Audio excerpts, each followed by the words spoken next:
നമസ്കാരം, ഞാൻ ഡോക്ടർ പ്രവീൺ ചേക്കർ. നിങ്ങൾ എത്ര കോടിക്കണക്കിന് രൂപ മുടക്കിയാലും ഈ ലോകത്തുള്ള ഏത് ഫാർമസി പോയാലും ലഭിക്കാൻ സാധിക്കാത്ത 10 മെഡിസിൻസിനെ കുറിച്ചാണ് ഞാൻ ഇന്ന് ചർച്ച ചെയ്യാൻ പോകുന്നത്. Number 1, exercise. നമുക്കെല്ലാവർക്കും അറിയാം, എക്സസൈസ് ചെയ്ത് കഴിയുമ്പോൾ നമ്മുടെ ശരീരത്തെ പല ഹോർമോൺസിൻ്റെ ഉൽപ്പാദനം വർദ്ധിപ്പിക്കുകയും അതുപോലെ ഇൻസുലിൻ സെൻസിറ്റിവിറ്റി, പ്രമേഹത്തിൻ്റെ ചാൻസ് കുറയുകയും ഹൃദ്രോഗത്തിൻ്റെ ചാൻസ് കുറയുന്നു, ചള്ളു കൊളസ്ട്രോൾ കുറയുന്നു, നല്ല കൊളസ്ട്രോൾ വർദ്ധിക്കുന്നു. അപ്പം എക്സസൈസിൻ്റെ മഹത്വത്തെക്കുറിച്ച് ഞാൻ അധികം പറയേണ്ട ആവശ്യമില്ല. എല്ലാവർക്കും അറിയാം, 1/2 മുതൽ 1 മണിക്കൂർ എക്സസൈസ് ചെയ്ത് കഴിഞ്ഞാൽ പല മാരരോഗങ്ങളെ നമുക്ക് തടുക്കാൻ സാധിക്കും. Number 2, fasting.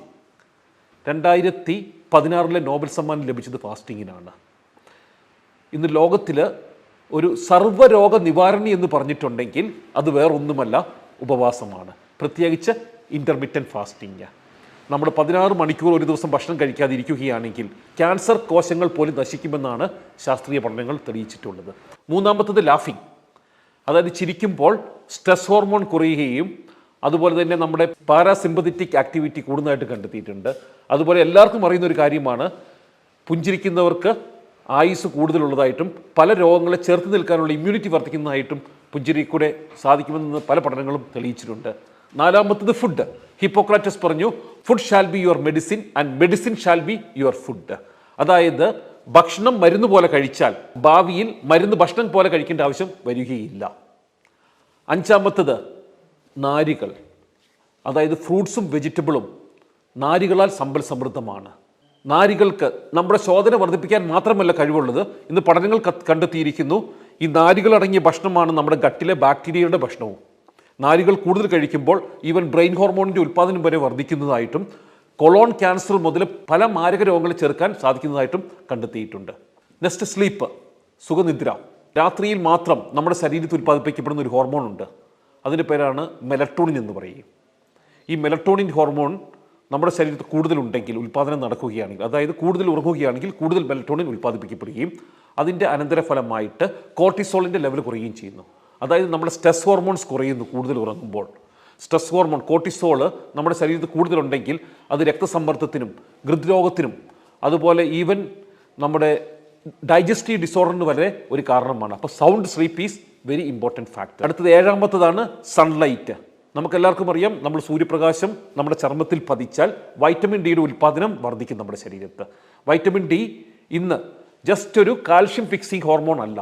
നമുക്കെല്ലാം ചിന്തിച്ചിട്ടുണ്ട് വൈറ്റമിൻ ഡിയുടെ പ്രധാന ധർമ്മം കാൽഷ്യം എല്ലുകളിൽ ഫിക്സ് ചെയ്യുക എന്നുള്ളതാണെന്ന്. ഇന്ന് പഠനം പറയുന്നു വൈറ്റമിൻ ഡിയുടെ പ്രധാനപ്പെട്ട ലക്ഷ്യം നമ്മുടെ ഇമ്മ്യൂണിറ്റിയുടെ വർധനമാണ്, ബൂസ്റ്റിംഗ് അവർ ഇമ്മ്യൂണിറ്റി.